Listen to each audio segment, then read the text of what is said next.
Guys, got a dual TP built here. Gear mesh. Okay, everything gotta be equal. Okay, the motors cannot fight with each other. So we're gonna talk a little bit about our gear mesh. So it does matter. A lot of people are gonna criticize, and that's what we want. That's what we want to hear. So we're gonna zoom in here a little bit, and let's see what we're looking at. You see the gear, right? This is my primary ESC here, and that's secondary here. So this is the first ESC that powers up. Anyways, gear mesh, take a look. What do you guys think of that? Okay. I started making this video after I noticed a little bit of a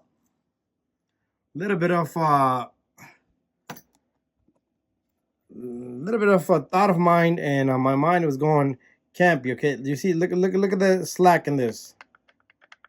Okay, and look at the slack on the other one. So I don't think that would be a good idea. I think the mesh on this one might be a little bit tight, and this one might be a little bit.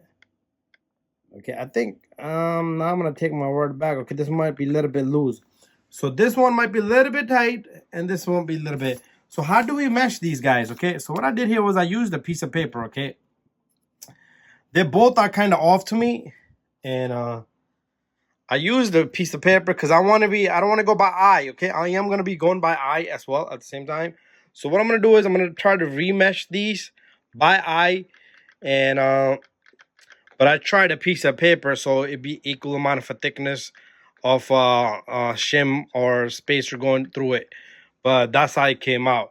Anyways, I'm gonna redo the mesh one at a time, and let's see what it looked like afterwards.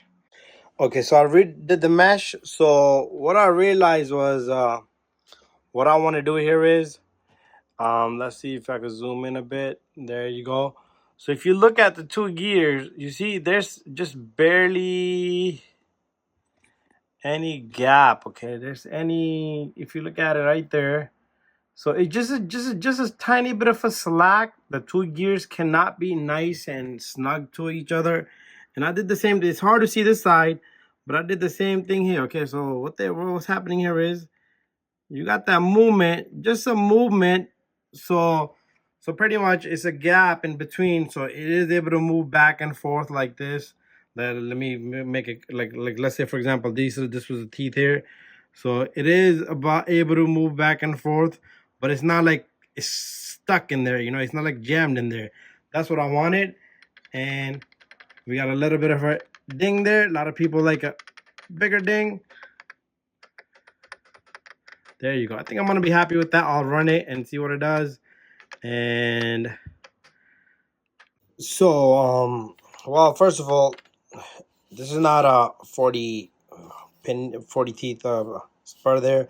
So this gear mesh, if I show you guys, no matter where, if the gear is coming into a contact, it still has that slack.